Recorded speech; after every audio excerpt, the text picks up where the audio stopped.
In this presentation, I'll be explaining what is an operation amplifier, what are the different characteristics of operation amplifier, etc. Operational amplifier, op-amp, it's called op-amp. An operational amplifier or op-amp is a circuit that can perform different mathematical operations like addition, subtraction, integration, differentiation, logarithm, etc. Different mathematical operation can be performed by this amplifier. That is, it is called operational amplifier. The basic block diagram of an operation amplifier. Input side there will be a differential amplifier. Here we are giving the input. At the input side, front end side is a differential amplifier. At the output side, there will be a push-pull, class B push-pull emitter follower.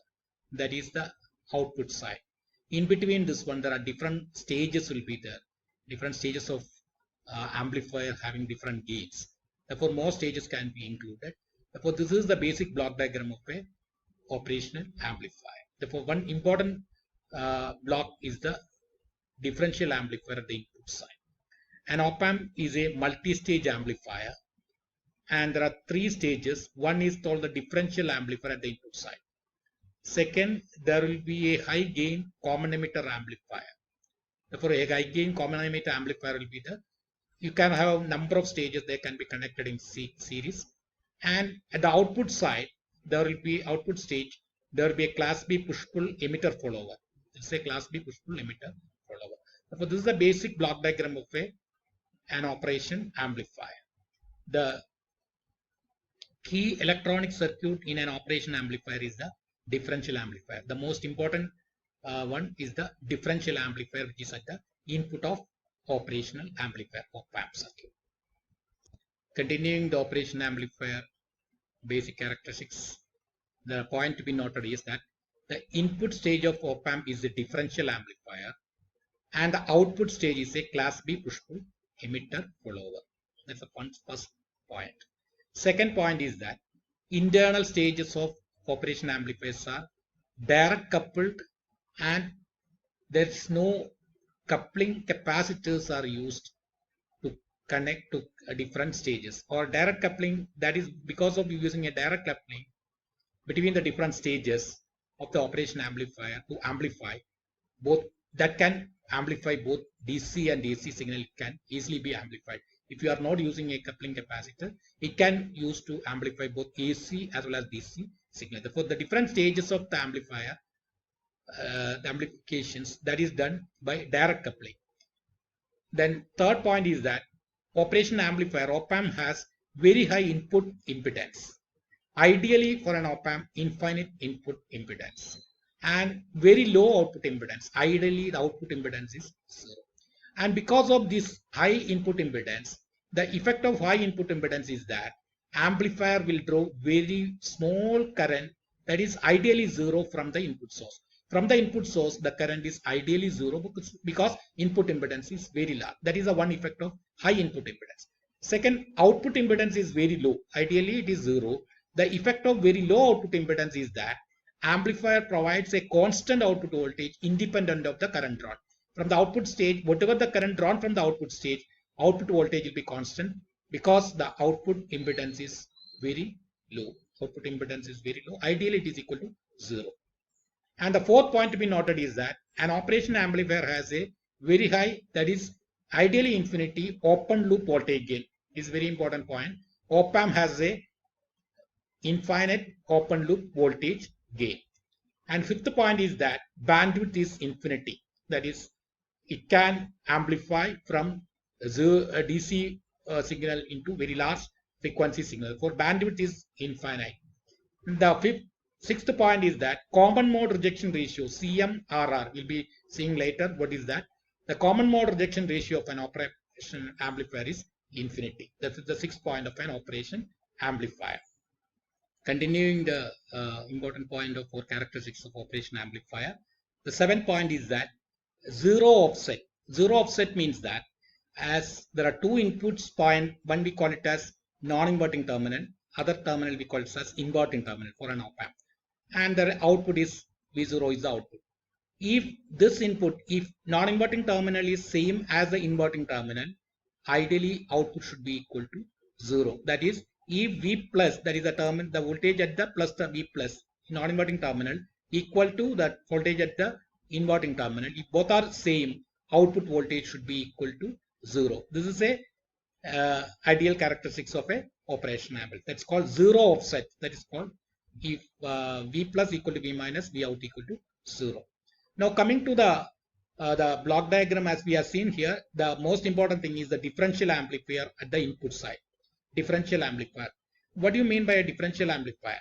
A differential amplifier is a circuit that can accept two input signal and amplify the difference between the two signals. If V1 and V2 are the two signals that you are applying at the input side of a differential amplifier amplifies the difference in signal V1 minus V2 into certain gain. Therefore, differential amplifier amplifies the difference of the input signal that are applied at the two input point of a differential amplifier. A into V1 minus V2 equal to V0. This is basically a differential amplifier. Coming to the circuit of a differential amplifier, there will be two transistors. There are two transistors Q1 and Q2, and there are of course two inputs are there. And here we have seen these are through two collector RC1 and RC2, and they are through a V plus VCC voltage is there, and they are connected like this one, and the emitter terminal through an RE minus VE is applied. Therefore, this is basically a differential amplifier in which there are two inputs, input 1 and input 2 through two transistor. I say NPN transistor is connected like this one, and the outputs are normally here the two outputs, and these outputs are represented as here. This is a one output, and this is a second output. The difference in output, this is the net output voltage will be the difference in this voltage, this one. For this voltage, difference of this voltage is the output voltage. Therefore, this is a say internal circuit diagram or internal diagram of a differential amplifier using two transistors. Therefore, now let us see what is the differential amplification little more from the next slides. Continuing the differential amplifier, which is the input of an op-amp, and as we have seen here, there are two transistors, and in which this is the input 1 and this is the input 2, and here output 1 and output 2 through resistance RC1 and RC2 and plus VCC and minus VCC, and this is RE. This is a differential amplifier in which the Q1 and Q2, these two transistors Q1 and Q2, they are matched, or meaning that they are of the same characteristics. RC1, this Q1 and Q2 are of same characteristics. They are match 1, and RC1 equal to RC2. This collector resistance RC1 is say equal to the RC2. These are matched as well as RC1 equal to RC2 for a differential amplifier. Now here there are single-ended input arrangement. In a single-ended input arrangement, you will be signal is applied to only one input, either to the input 1 or input 2, and that is called signal is applied to only one of the input. That's called a single-ended arrangement. In double-ended arrangement, you will be giving the signal one input to the input 1 and second input to the input 2. Therefore, that will be amplified. In a single-ended one is grounded. Only you will be giving the signal to one of the input. That is a double-ended input and single-ended input arrangement. That is arrangement of an op-amp. Another one is that single-ended output arrangement. That is single-ended output arrangement means you will be taking the output from one terminal, one output terminal. The output can be taken from one output terminal and the ground, other terminal is grounded. And similarly, double-ended output means that you will be getting the output from the both, and the output will be the difference of this output terminal. Therefore, there are two input signal, two input terminals, and there are two output terminals. Based on that one, it can be arranged as the 4-1 single-ended input, double-ended input, single-ended output, and double-ended output. So this is basically a differential amplifier using two transistors having the same characteristics and RC1 equal to RC2. Now, single-ended input arrangement means that here, if you see that one, you are giving the input to one of the terminal, base terminal. Here you are giving the signal to be amplified to here. Other terminal is grounded. This input is grounded. Then we can say that this is a common emitter arrangement. This will be an amplified version of this one, but there is a 180-degree phase shift is there. 180-degree phase shift is there. Similarly, here this is grounded, and here the output is here. Whatever this signal that is will be reflecting here, that will be this one will become 180-degree out of phase this one. Therefore, whatever this emitter voltage will be same as the collector voltage. Therefore, This is the case when one of the input is grounded and other signal you are giving the input signal, and the output will be maybe the difference of these two signals, that is this one minus this one, that is the double of that one, that will be getting the amplified version of this one. Therefore, this is a single-ended input arrangement of a differential amplifier. You will be giving the signal only to the one input. Second input is grounded. Continuing the differential amplifier here, one more single-ended input arrangement is in that one you are giving the input to the input 2 and input 1 is grounded. Again you are getting an inverted version of amplified version of this one, and here that will be here also we'll be getting this out of phase with this 180 degree, and the difference of this output 1 and output 2 is the total output of that one. Therefore, in this case both this one is a single-ended input arrangement. You are giving the input to only one, but you are measuring the output from both. The difference of this out 1 minus out 2 is the total output. Another thing is that here if the single-ended input is there, that is we are giving here in an op-amp circuit, you are giving the input at this one, and the second point is grounded, and output is also single-ended. Therefore, here you are taking the output at this terminal. Now here this is what we call it as, normally in op-amp there is a non-inverting terminal and inverting terminal. This is called the non-inverting terminal and this is called the inverting terminal. Therefore, inverting terminal is grounded and non-inverting terminal you are giving a signal, and here you are getting amplified version of that one. Therefore, the amplified voltage, it's the amplified voltage of the input at this non-inverting terminal, and that will be in phase to this one. The amplified version is the in phase to the non-inverting input. So this is a non-inverting type of arrangement in which you are giving to the that is here you are giving the input to the non-inverting terminal and you are getting the amplified version at the output, which is the amplified version of the input signal. There is no phase shift. But in this case, you are giving the input to the non-inverting terminal. To be amplified signal is given is non-inverting terminal, and inverting terminal is grounded. Here you are giving it to the inverting terminal. You are giving the input to the inverting terminal, and non-inverting terminal is grounded. Therefore, here this is again the amplified version of this one. But you can see that one. This is a 180 degree phase shift is there. From this one, there is a 180 degree phase shift. Therefore, this is a non-inverting terminal, and this is a non-inverting terminal of the op-amp. And if we are giving the signal to the inverting terminal, output is an inverted version of the input. If you are giving the signal to the non-inverting terminal, output is the in phase to the input, that is amplified. Therefore, that simple for an op-amp is like that one. There is a non-inverting terminal, that is this one, plus terminal is a non-inverting terminal V plus, and minus terminal is an inverting terminal, and the difference in voltage V plus minus V1 points the input voltage at this one, and you will be getting the amplified version of that one. So this is a symbol of an operation amplifier having a non-inverting terminal and inverting terminal. This is the output, and these are the biasing voltage plus VCC and minus VEE. These are the biasing voltages of operation amplifier. Just to explain that inverting and non-inverting input, as I explained in the previous slide, this is an op-amp representation. If you are giving the input to the non-inverting terminal, here this is the non-inverting terminal and this is the signal, and you will be getting the amplified output of this non-inverting input. Therefore, this file will be in phase to this one. But instead of that one, if you are giving the input to the inverting terminal, minus terminal, here this is also amplified version of this one, but there is a 180 degree phase shift. This is the inverted version of the inverted amplified version of the input signal. Therefore, this is an inverting amplifier operation, and this is a non-inverting amplifier operation. Anyway, the op-amp has got two terminals. One we call it as a non-inverting terminal. Second terminal is called an inverting terminal, and this is the output. Therefore, this is the symbol for an op-amp. Coming to the voltage gain of a differential amplifier, DA, it's a differential amplifier. The voltage gain of a differential amplifier operating in a differential mode, that is represented by the differential gain AD, or that will be amplifying the signal V1 minus V2. The difference in voltage is amplifying, that gain is given by AD, or AD is actually V0 divided by V1 minus V2.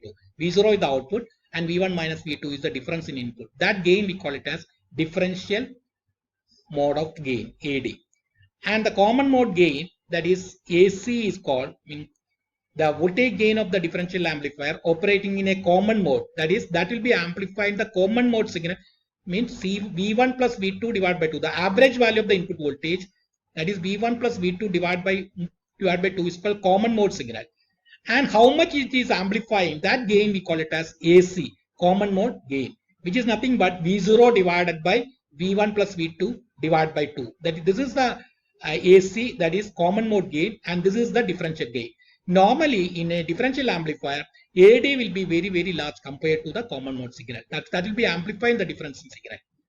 Therefore, ideally, differential amplifier provides infinite gain of differential mode of gain. AD will be very large, infinite, and there will be zero common mode gain. In ideal case, AD will be very large, infinity, and AC will be zero. But in practical, it will be different. Therefore, an ideal differential amplifier provides an infinite differential mode gain, that is infinite value of AD, and the zero value of common mode signal gain, that is AC will become 0. Now there's a terminal which is used, or which is a parameter which is used in figure of merit, like that one is called common mode rejection ratio, CMRR. How much the common signal is rejected by this differential amplifier. That's called the common mode rejection ratio. For the common mode rejection ratio of an operation amplifier, it is the ratio of the differential gain to the common mode gain, AD by AC. That ratio we call it as ratio of common mode gain, common mode rejection ratio. For the common mode rejection ratio is given as the ratio of the differential voltage gain to the common mode voltage gain.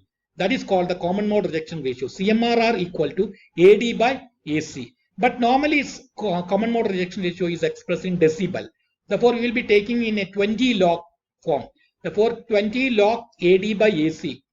20 log AD by AC, that is 20 log to the base 10 AD by AC equal to 20 log to the base 10. That AD by AC is called common mode rejection, CMRR. That is called common mode rejection ratio in dB.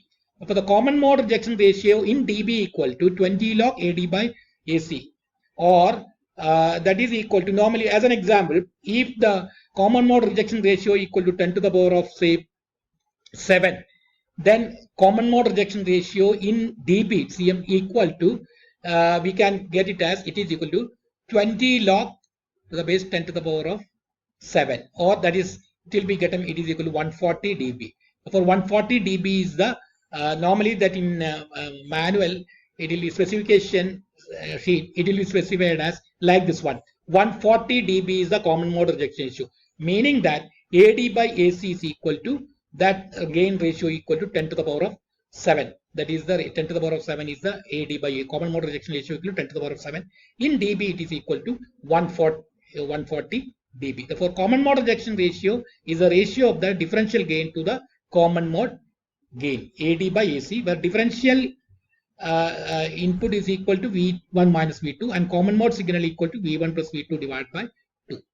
Continuing the concept of common mode rejection ratio, CMRR, we are going to derive that one, the common mode signal, as we have seen, it is equal to, if there are two input voltage V1 and V2, V1 at the non-inverting terminal, V2 as the inverting terminal, V1 minus V2, that is the difference in signal, and common mode signal is given by V1 plus V2 divided by 2. V1 plus V2 divided by 2 is the signal that is common to that one. That is the average value of this voltages equal to the common mode signal.